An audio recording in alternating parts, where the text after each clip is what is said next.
আজিত, কেমন লাগছে বলো? প্রথমেই তোমাকে অনেক শুভেচ্ছা অভিনন্দন জানাই। কেমন লাগছে বলো? হ্যাঁ, প্রথমেই মানে খুবই অপ্রত্যাশিত অনুভূতি ছিল। ফার্স্টে মানে ভেবেছিলাম হয়তো বলো, আমি শুনতে পাচ্ছি, তুমি বলো। 1 থেকে 10-এর মধ্যে হয়তো র্যাঙ্ক করব, তবে যে প্রথম হয়ে যাব রাজ্যে সেটা একেবারেই অপ্রত্যাশিত, অভাবনীয় অনুভূতি। P4 insulated water tanks, kitchen and bath fittings, বিশুদ্ধ জল, সুস্থ জীবন, P4 আজীবন। একটু মুখটা তুলে তাকাও, তোমাকে একটু দেখি। এত ভালো একটা রেজাল্ট করলে বাড়িতে সবাই কি বলছেন, মা বাবা কি বলছেন? মা বাবার স্বপ্ন মিলে এক কথায় বলতে গেলে আজকে সেটা পূরণ হয়েছে। আহ, সত্যি অপ্রত্যাশিত, খুবই অপ্রত্যাশিত। আদ্রিত, পড়া তো নিশ্চয়ই শুরু হয়ে গিয়েছে। তোমার পছন্দের সাবজেক্ট কি? হ্যাঁ, আপাতত পড়াশোনা শুরু হয়ে গেছে ক্লাস 11-এর।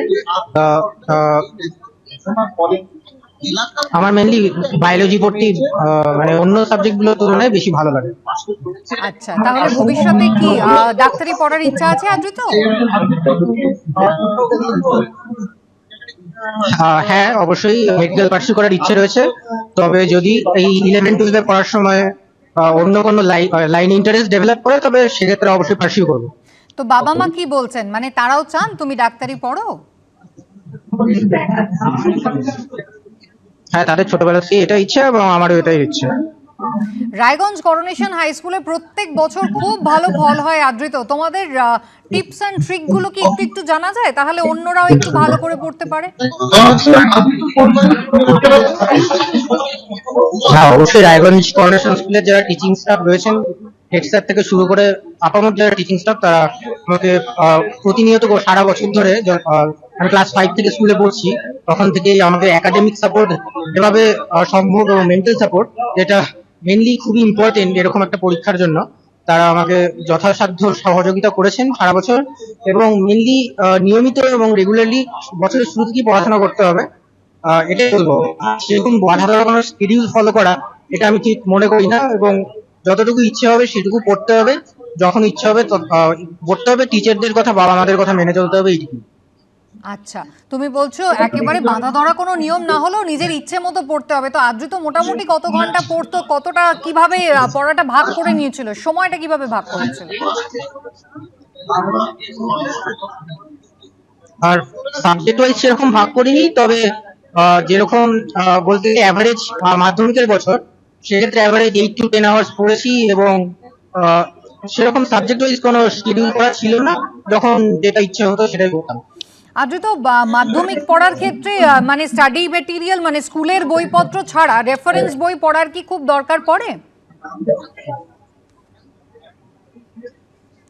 প্রথমত টেক্সট বুকটা খুব খুঁটিয়ে পড়তে হবে, কারণ টেক্সট বুক থেকেই মেনলি কোশ্চিন হয়। এই বছর মাধ্যমিকে যে ট্রেন্ডটা দেখা গেলো, যে বাধা ধরা একদম টেক্সট বুকের লাইন তুলে দিয়ে যে কোশ্চিন, সেরকম মানে সেরকম ট্রেন্ডের পরিবর্তে একটু কনসেপচুয়াল, একটু ওপেন এন্ডেড কোশ্চিন আমরা দেখেছি, যেটা লাইফ সায়েন্সের ক্ষেত্রে হয়েছে কিংবা ম্যাথমেটিক্স এর ক্ষেত্রে বেশ স্ট্যান্ডার্ড কোশ্চিন হয়েছে। তো সেক্ষেত্রে অবশ্যই হচ্ছে একটু কনসেপচুয়ালি পড়তে হবে। আচ্ছা, তো তোমাকে বাড়িতে পড়াশোনায় কে সাহায্য করতেন আদ্রিত?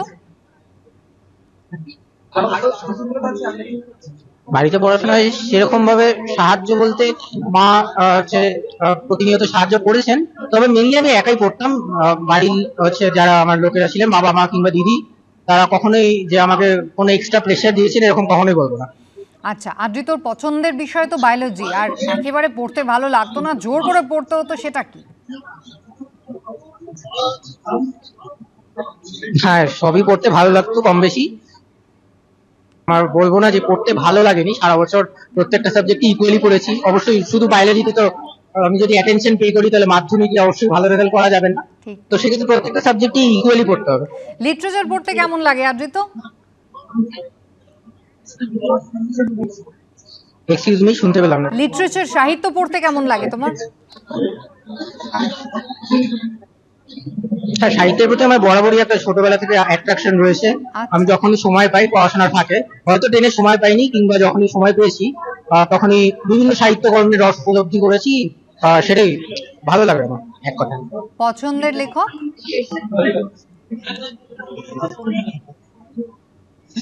পছন্দের লেখক সেরকম ভাবে বলতে গেলে বাংলা সাহিত্য সত্যজিৎ রায়। আচ্ছা আজ তো তুমি একটু আমাদের সঙ্গে থাকো। মাধ্যমিকে তুমি যেমন প্রথম স্থানাধিকারী, তেমন তোমারই সঙ্গে একেবারে